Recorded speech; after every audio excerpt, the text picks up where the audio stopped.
Good morning students, मैं धीरज कुमार हमारी online class में आपका वेलकम करता हूँ। ये हमारा नेक्स्ट वीडियो है।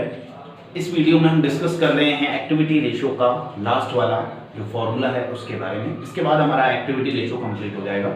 हमारे दो रेशियोज चल रहे थे, पहला लिक्विडिटी रेशियो जिसमें हमने दो रेशियो सीखे थे, करंट रेशियो और लिक्विड रेशियो।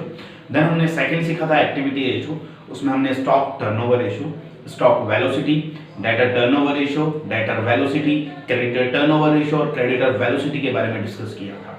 और नेक्स्ट हमारा ये टॉपिक है total assets turnover ratio. Formula बिल्कुल सिंपल है, आपके सामने है, net sales divide by total assets. ठीक है, टोटल एसेट्स का मतलब एसेट्स का टोटल, इसमें फिक्टिशियस एसेट्स को हम माइनस करते हैं। फिक्टिशियस एसेट्स कौन कौन सी होती है मैंने यहाँ पर लिख रखा है। अगर ये आपको क्वेश्चन में गिवन है तो आप इन सबको ऐड करोगे और ऐड करने के बाद इन सबको माइनस कर दोगे यहाँ। ठीक है, preliminary expenses, discount on issue of share, debit balance of P&L account, premium on redemption of share, goodwill value is 0। अगर गुडविल की वैल्यू 0 है तभी उसको यहाँ से माइनस करना है, अदरवाइज माइनस नहीं करना है। तो ये आपका टोटल एसेट्स टर्नओवर रेशियो का फॉर्मूला है। नेट सेल्स का मतलब सब जानते हैं। हम अगर टोटल सेल्स में से when we are subtract the sales return in total assets, that is called net sales. Net sales का मतलब होता है टोटल एसेट्स में से सब्ट्रैक्ट करेंगे, माइनस करेंगे सेल्स रिटर्न को, तो ये नेट सेल्स आती है। नेट सेल्स का मतलब cash sales plus credit sales, दोनों सेल्स को एडिशन करते हैं, ऐड करते हैं तो हमारी टोटल सेल्स आती है। उस टोटल सेल्स में से सेल्स रिटर्न को माइनस करते हैं तो ये नेट सेल्स आती है। नेट सेल्स में से सेल्स रिटर्न जरूर माइनस करनी है टोटल सेल्स में से, वही हमारी नेट सेल्स होगी।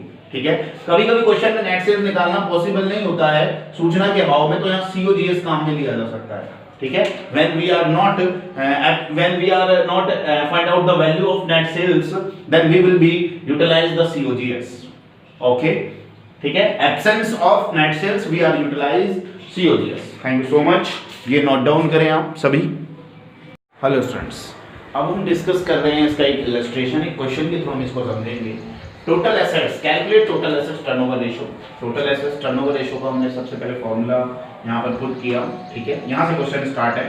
ठीक है, अब क्वेश्चन में क्या क्या गिवन है वो बात की बात है, पहले हम फॉर्मूला लिखेंगे, total assets turnover ratio net sales upon total assets. Clear है, अब हम फाइंड आउट करेंगे क्या क्वेश्चन में नेट सेल्स दे रखी है, नहीं, टोटल सेल्स दे रखी है कितनी, 10 लाख, सेल्स रिटर्न दे रखी है 2 लाख। किसी को बताने की नीड नहीं है कि नेट सेल्स का मतलब होता है total sales minus sales return. 10 lakh में से 2 लाख को माइनस किया, 10 लाख में से 2 लाख को माइनस किया। यहाँ मेरे पास स्पेस नहीं था इसलिए मैंने यहाँ वर्किंग नोट डाल रहा हूँ। ये हमारा वर्किंग नोट फर्स्ट मान लो, या हमारा कोई सा भी वर्किंग नोट मान लो, ये फर्स्ट है। Net sales NS, total sales minus sales return. Total sales कितनी है हमारी, 10 लाख, माइनस सेल्स रिटर्न कितनी है, 2 लाख। कैलकुलेट करने पर कितना आ गया, 8 लाख। यहाँ वैल्यू पुट कर दी 8 लाख। अब हमें निकालना है टोटल एसेट्स। अब हम टोटल एसेट्स कैसे निकालेंगे, हमारा फॉर्मूला है fix assets plus current assets minus fictitious assets.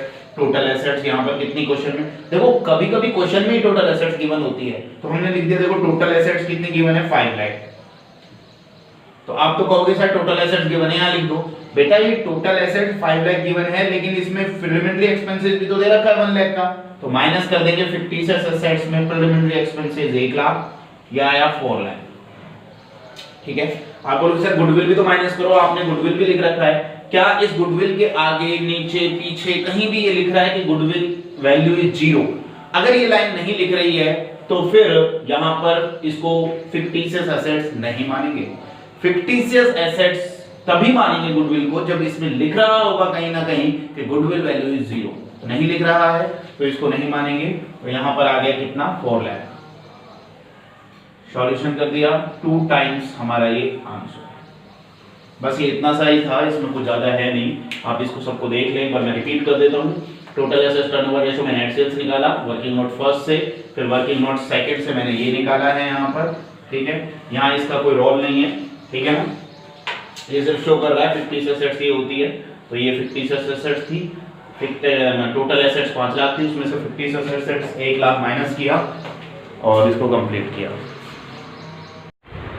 Hello students, I am Dheeraj. Welcome to our online classes. Today we are discuss about the working capital turnover ratio. देखो working capital turnover ratio का simple formula आपको याद रखना है। Working capital turnover ratio, revenue from operation divide by working capital. सिर्फ इसका इतना सा मतलब है। रेवेन्यू फ्रॉम ऑपरेशन का मीन होता है, आपको सिर्फ यही फोकस करना है, रेवेन्यू फ्रॉम ऑपरेशन का मीन होता है sales divide by working capital. अगर इसमें पूछता फिक्स एसेट्स टर्नओवर रेशियो तो यहाँ होता रेवेन्यू फ्रॉम ऑपरेशन, यहाँ हो जाता फिर फिक्स एसेट्स। यहाँ पूछता करंट एसेट्स टर्नओवर रेशियो तो यहाँ रेवेन्यू फ्रॉम ऑपरेशन हो जाता, यहाँ आ जाता करंट एसेट्स। यहाँ पूछता टोटल एसेट्स टर्नओवर रेशियो तो यहाँ होता रेवेन्यू फ्रॉम ऑपरेशन और यहाँ आ जाता टोटल एसेट्स। ये सिर्फ मैं आपको एज ए नॉलेज के लिए बता रहा हूँ, बट फिलहाल आपके सीबीएसई के सिलेबस में इतना ही है, working capital turnover ratio equal revenue from operation divide by working capital. अगर रेवेन्यू फ्रॉम ऑपरेशन गिवन नहीं है या कैलकुलेट भी हम नहीं कर सकते हैं तो यहाँ काम लेते हैं COGS, cost of goods sold. अगर निकल सकता है तो कैलकुलेट करते हैं। इलस्ट्रेशन नंबर 92 है आपका ये टीएस ग्रेवाल का। वर्किंग कैपिटल दे रखा है 2,50,000, COGS 10 लाख दे रखा है, ग्रॉस प्रॉफिट ऑन सेल्स 20% दे रखा है। Calculate working capital turnover ratio. Let's understand. Firstly आपको ये देखना है कि पहले फॉर्मूला हमने पुट किया, 4 लाइन छोड़ी। रेवेन्यू फ्रॉम ऑपरेशन है, नॉट गिवन, लेफ्ट कर दो। वर्किंग कैपिटल है, बिल्कुल है, 2.5 लाख, तो लिख दिया WC मतलब working capital 2.5 lakh. Revenue from operation चाहिए तो कैलकुलेट करना पड़ेगा। क्या निकल सकता है? निकल सकता है। क्यों? क्योंकि लिख रहा है GP मतलब ग्रॉस प्रॉफिट ऑन सेल्स 20%। अगर क्वेश्चन में सेल्स दे रखी होती, अगर क्वेश्चन में सेल्स गिवन होती तो सेल्स का 20% कैलकुलेट मैं कर देता, लेकिन अब सेल्स तो गिवन नहीं है। तो देखो एक तरीका मैं बता रहा हूं किस तरीके से सेल्स, प्रॉफिट और COGS निकालते हैं जब भी परसेंटेज वाला कॉन्सेप्ट हो। ऐसा जो है 11th क्लास में आपने पढ़ा भी होगा कि 20% on GP, 20% on sales, GP 20% on cost, GP 25% on sales, GP 23% on cost. तो आप ये देख लो कि ये GP जो है ना, ये 20% जो गिवन है ये सेल्स पर है या कॉस्ट पर है, उसको अज्यूम कर लो 100। Let us assume it's 100। तो ये GP ऑन सेल्स है 20%, तो सेलिंग प्राइस को क्या अज्यूम कर लिया? 100। अगर सर ये GP ऑन कॉस्ट होता तो ऊपर लिखता है कॉस्ट प्राइस 100। ओके, अगर यहां पर ये GP ऑन सेल्स है 20%, अगर सर ये GP ऑन कॉस्ट होता तो क्या लिखता है यहां पर? Cost price 100। ठीक है, फिलहाल क्या दे रखा है? GP ऑन सेल्स 20%, तो लिख दिया selling price equal to 100। SP मतलब सेलिंग प्राइस। प्रॉफिट कितना दे रखा है? 20%, तो P फॉर प्रॉफिट लिख दिया 20। अब बेटा सब स्टूडेंट्स इस चीज को तो जानते हैं कि सेलिंग प्राइस में से प्रॉफिट प्लस करते हैं माइनस। सेलिंग प्राइस में तो प्रॉफिट पहले से गिवन होता है, तो सेलिंग प्राइस में से प्रॉफिट को प्लस नहीं करेंगे, माइनस करेंगे। 100 में से 20 को माइनस किया 80, ये आपका आया कॉस्ट प्राइस। ये तो सब जानते ही हैं कि भाई सेलिंग प्राइस क्या होती है? बिक्री, सेल्स में से प्रॉफिट को माइनस करेंगे तभी तो कॉस्ट आएगी। आगे ये आपको निकालना कंपलसरी है, इससे हमारा क्वेश्चन ये वाला कंप्लीट होगा और इसी से सेल्स निकलेगी। अब निकालने का तरीका सिंपल देखो, working note second, selling price में निकाल रहा हूं। क्वेश्चन में ये COGS दे रखा है 10 लाख। COGS क्या कितना गिवन है? 10 लाख गिवन है, तो मैंने लिख दिया 10 लाख। याद करो मैंने करंट एसेट्स में क्या समझाया था? करंट एसेट्स के नीचे करंट एसेट्स, लिक्विड एसेट्स के नीचे लिक्विड एसेट्स, वर्किंग कैपिटल के नीचे वर्किंग कैपिटल, करंट लायबिलिटी के नीचे करंट लायबिलिटी। ये 10 लाख क्या है? COGS का मतलब cost of goods sold. COGS का दूसरा नाम cost of revenue from operation, मतलब कॉस्ट प्राइस। कॉस्ट प्राइस कितनी है? 80।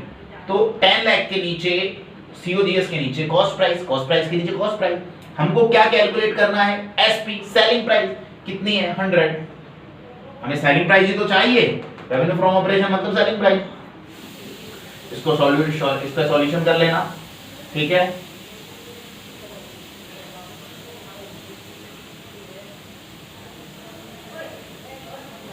यह जाएगा 12,50,000।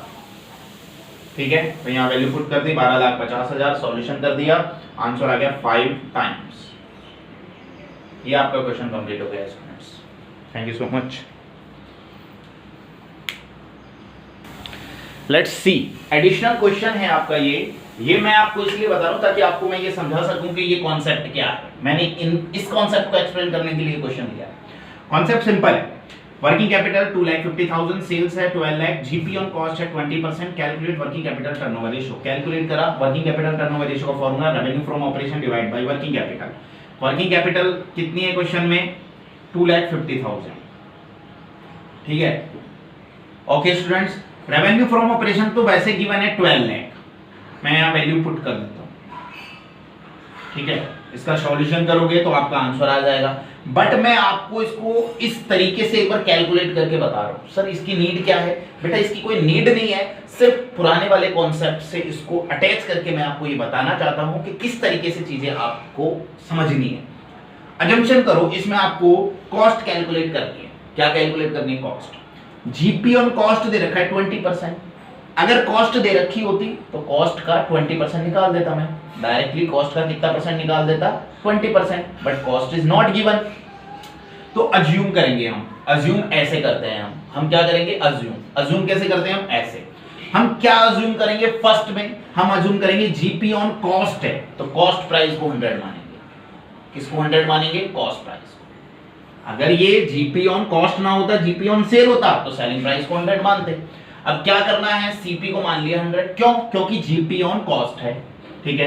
अब जीपी कितना है? 20%। इस लाइन का मतलब है ग्रॉस प्रॉफिट कॉस्ट का 20% है, तो ये कॉस्ट प्राइस है, इसका 20% ग्रॉस प्रॉफिट हो गया। अब एक बात बताओ, कॉस्ट प्राइस में से प्रॉफिट माइनस थोड़ी होता है, कॉस्ट प्राइस में तो प्रॉफिट प्लस होता है, तभी तो बनती है सेलिंग प्राइस। तो सेलिंग प्राइस हो गई 120।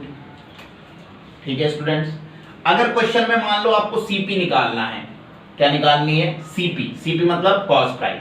कैसे निकालेंगे? ये जो 12 लाख दे रखा है क्वेश्चन में, ये क्वेश्चन में आपको 12 लाख दे रखी है, ये सेलिंग प्राइस है। एसपी मतलब सेलिंग प्राइस, सेल्स मतलब सेलिंग प्राइस। ये कितनी है? 120। सेलिंग प्राइस के नीचे सेलिंग प्राइस मल्टीप्लाई।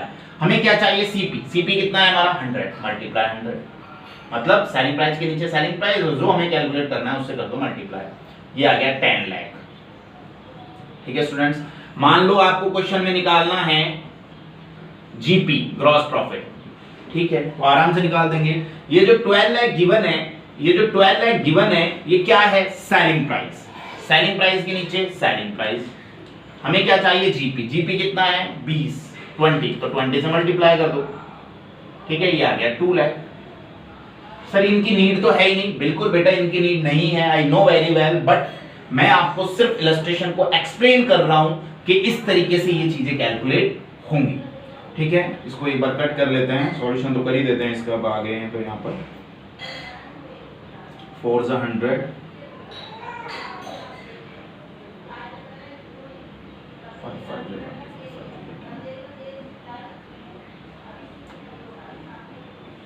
4.8 टाइम्स आपका आंसर है।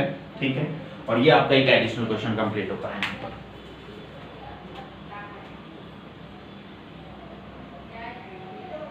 स्टूडेंट्स, इलस्ट्रेशन 93 है आपका टीएस ग्रेवाल का। ये इसमें भी वर्किंग कैपिटल टर्नओवर रेशियो हमसे पूछा गया है। मैं आपको कुछ चीजें यहाँ पर पहले एक्सप्लेन कर देता हूँ। टोटल एसेट्स और टोटल लायबिलिटी। एसेट्स का टोटल एसेट्स, लायबिलिटी का टोटल लायबिलिटी। अब तक आप पार्टनरशिप में जो बनाते थे वो बनाते थे assets amount, liability amount, assets amount. यहाँ पर कंपनी के बैलेंस शीट में कुछ चेंजेस है। वैसे मैं इसका ब्रीफली जो डिस्क्रिप्शन है वो आपको मैं आगे आने वाले रेशियोज में दूंगा, बट फिलहाल मैं भी आपको इतना सा बता सकता हूं कि टोटल एसेट्स में ये दो चीजें आती हैं। सीए मतलब करंट एसेट्स, एनसीए मतलब नॉन करंट एसेट्स। उसको समझने से पहले इसको समझना जरूरी है। सीए मतलब current assets, non current assets, दोनों को प्लस कर देते हैं तो टोटल एसेट्स आ जाती है। जो बैलेंस शीट है ना उसमें एसेट्स का टोटल आता है इन दोनों की हेल्प से। Total liability shareholder fund plus NCL plus CL. NCL मतलब नॉन करंट लायबिलिटी, सीएल मतलब करंट लायबिलिटी। और ये शेयर होल्डर फंड क्या है वो भी मैं बता दूंगा। फिलहाल सब जानते हैं current liability, non current liability. जो करंट लायबिलिटी नहीं है वो नॉन करंट लायबिलिटी है। शेयर होल्डर फंड का मतलब यहां पर सिर्फ इतना सा है, आपने देखा होगा कि कैपिटल आती है और रिजर्व एंड सरप्लस आते हैं। यहां पर क्या है कि हमारी जो कंपनी की बैलेंस शीट होती है, मतलब यहां नई बैलेंस शीट बनेगी 12th क्लास में, और उस नई बैलेंस शीट में शेयर होल्डर जो फंड है ना, उस शेयर होल्डर फंड का मतलब है कैपिटल प्लस रिजर्व। जो अपन कैपिटल लिखते थे ना, वहां पर तो लिखते थे पार्टनर्स कैपिटल और इंडिविजुअल में सिर्फ कैपिटल, और नीचे लिखते थे reserve, general reserve, reserve fund, P&L. तो यहाँ शेयर होल्डर फंड का मतलब उन दोनों को प्लस कर देते हैं तो ये नाम बन जाता है शेयर होल्डर फंड। मैं एक्सप्लेन करूंगा, बट अभी आप सिर्फ इतना सा याद रखें यहाँ कॉन्सेप्ट को समझने के लिए कि टोटल लायबिलिटी का मतलब 1 2 3, इन तीनों चीजों को प्लस कर देते हैं तो टोटल लायबिलिटी बनती है, और टोटल एसेट्स का मतलब इन दोनों को प्लस कर देते हैं तो टोटल एसेट्स बनती है। ये सब मैं एक्सप्लेन करूंगा आगे की वीडियोस में। यहां सिर्फ आप इस कॉन्सेप्ट को समझने के लिए इसको याद रखें, ठीक है। अब एक चीज समझे, यहां पर क्वेश्चन में रेवेन्यू फ्रॉम ऑपरेशन 12 लाख दे रखा है तो वैल्यू पुट कर दी। वर्किंग कैपिटल दे नहीं रखा तो निकालना पड़ेगा, क्योंकि वर्किंग कैपिटल के लिए आप ऐसा नहीं कर सकते कि ये नहीं दे रखा तो वो पुट कर दो, नहीं। रेवेन्यू फ्रॉम ऑपरेशन की जगह सीओजीएस आ सकता है, लेकिन वर्किंग कैपिटल की जगह तो वर्किंग कैपिटल ही आएगा। वर्किंग कैपिटल का फॉर्मूला है CA minus CL, working not first. Working capital CA कितना दे रखा है 5 लाख, लिख दिया 5 लाख। करंट लायबिलिटी कितना दे रखा है नहीं दे रखा, पूरा क्वेश्चन को आप पढ़ सकते हो आराम से, ठीक है। अब नहीं दे रखा तो क्या दे रखा है वो देख लो, ये दे रखा है टोटल एसेट्स। अब हर स्टूडेंट जानता है कि एसेट्स का टोटल लायबिलिटी के टोटल के इक्वल आता है, बैलेंस शीट सबने बनाई है, एसेट्स इक्वल लायबिलिटीज होता है, सब जानते हैं। एसेट्स इक्वल लायबिलिटी मतलब total assets equal total liability. अगर टोटल एसेट्स 8 लाख है तो टोटल लायबिलिटी भी 8 लाख हुई, बोलो मानते हो कि नहीं मानते। अगर टोटल एसेट्स 8 लाख है तो टोटल लायबिलिटी भी 8 लाख, तो यहां मैंने लिख दिया टोटल लायबिलिटी 8 लाख, ठीक है। शेयर होल्डर फंड कितना दे रखा है 2 लाख, तो मैंने लिख दिया 2 lakh, plus non current liability कितना दे रखा है लिख दिया मैंने 4 लाख। करंट लायबिलिटी कितना दे रखा है नहीं दे रखा है, जो चीज नहीं दे रखी है तो इक्वेशन पढ़ी है सबने, इक्वेशन एक्स वाई वाली, वो इक्वेशन ये कहती है भैया ये नहीं दे रखा तो इसको जगह इसको लिख दो सीएल, लिख दिया सीएल। अब इसको यहां एक्सप्लेन देख लो एक बार, देखो ये 8 लाख है, ये 2 लाख है और ये 4 लाख है, दोनों को प्लस किया 6 लाख। ये राइट साइड वाली चीज है जो 6 लाख है, मैं इधर ले आता हूं तो सिर्फ यहां सीएल बचेगा, यहां क्या बचेगा सीएल, और यहां हो जाएगा 8 लाख माइनस 6 लाख, क्योंकि अगर कोई प्लस की वैल्यू 2006 प्लस का है ना 6 लाख, 2 and 4 6 लाख, ये इधर आएगा तो माइनस का 6 लाख। अब 8 लाख में से 6 लाख को माइनस करेंगे तो करंट लायबिलिटी हमारे सामने जो बची है वो है 2 लाख, और हमें करंट लायबिलिटी ही तो चाहिए थी। सिंपल चीज है, इन दोनों को प्लस करके इधर ट्रांसफर किया, माइनस का हुआ 8 लाख माइनस 6 लाख बराबर आ गया सीएल करंट लायबिलिटी। यहां पर लिख दिया 2 लाख माइनस कर दिया गया 3 लाख, यहां वैल्यू पुट कर दी 3 लाख, वर्किंग कैपिटल कैलकुलेट होगा तो यहां लिख दिया, और ये 4 टाइम्स। आई होप आपको समझ में आ गया होगा स्टूडेंट्स। फिर भी एक बार मैं क्विक रिकैप कर देता हूं इसका। सिंपल चीज आपको क्या करनी है याद रखनी है, formula working capital turnover ratio revenue from operation divide working capital. Revenue from operation given है, वर्किंग कैपिटल का मैंने right side working not first लगाया, WC equal CA minus CL, 5 lakh minus current liability given नहीं है। देखो current liability निकालने के लिए पहले आपको इस कॉन्सेप्ट को समझना होगा कि टोटल एसेट्स का मतलब 2 होता है, current assets plus non current assets. Total liability का मतलब share holder fund, non current liability और करंट लायबिलिटी। मैंने टोटल लायबिलिटी की जगह लिख दिया 8 लाख, शेयर होल्डर फंड की जगह लिख दिया 2 लाख, गिवन है ना बेटा, गिवन है कि नहीं है, और नॉन करंट लायबिलिटी की जगह लिख दिया 4 लाख। करंट लायबिलिटी गिवन नहीं है तो करंट लायबिलिटी लिखा, 4 और 2 6 को इधर ले आए लेफ्ट साइड इक्वल के, तो ये हो गया 8 lakh minus 6 lakh equal current liability बराबर 2 लाख। कॉन्सेप्ट ये आता है सर ये टोटल लायबिलिटी 8 लाख कहां से आई, टोटल लायबिलिटी 8 लाख कहां से आई सर टोटल लायबिलिटी 8 लाख कहां से आई। तो स्टूडेंट्स मैंने आपको बताया है 11th क्लास में भी आपने पढ़ा होगा कि एसेट्स का टोटल लायबिलिटी के टोटल के इक्वल होता है। तो अगर टोटल एसेट्स क्वेश्चन में ऊपर देखो, क्वेश्चन में गोले में डाल रखा है मैंने, राउंड सर्कल में डाल रखा है, टोटल एसेट्स अगर 8 लाख है तो टोटल लायबिलिटी भी कितनी हुई 8 लाख। तो ये तो सब जानते हैं कि एसेट्स अगर 8 लाख, एसेट्स का टोटल अगर 8 लाख है तो लायबिलिटी का टोटल भी कितना होगा 8 लाख। तो इसलिए मैंने वहां पर टोटल लायबिलिटी 8 लाख लिखा है, शेयर होल्डर फंड 2 लाख लिखा है, नॉन करंट लायबिलिटी 4 लाख लिखा है, टोटल करके 6 लाख ट्रांसफर किया, 8 lakh minus 6 lakh 2 lakh current liability, ऊपर मैंने करंट लायबिलिटी लिख दिया 2 लाख, वर्किंग कैपिटल 3 लाख आया और 3 लाख मैंने यहां पुट कर दे 4 टाइम्स हमारा आंसर आया। Thank you so much students.